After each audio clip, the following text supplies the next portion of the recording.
So this is to help you with problems 1 and 2. I won't be solving the whole thing, but I'll be helping you set it up. So our problem states, Brett has a $30 online gift voucher. He plans to buy as many books as he can. The cost of each book is $4. There is also a single shipping charge of $2.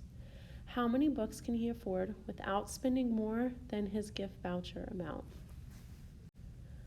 So let's pull out what we know. So this is what we know. Brett has a voucher for $30.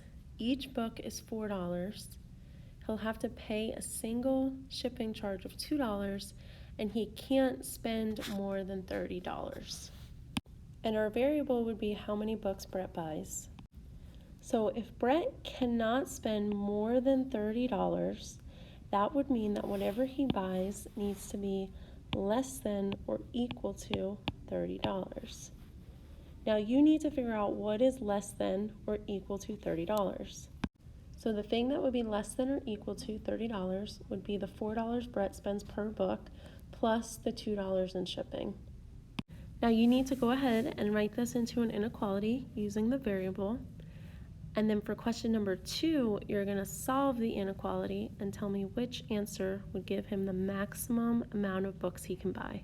So less than or equal to, so the equal to part would be the maximum amount of books he can buy.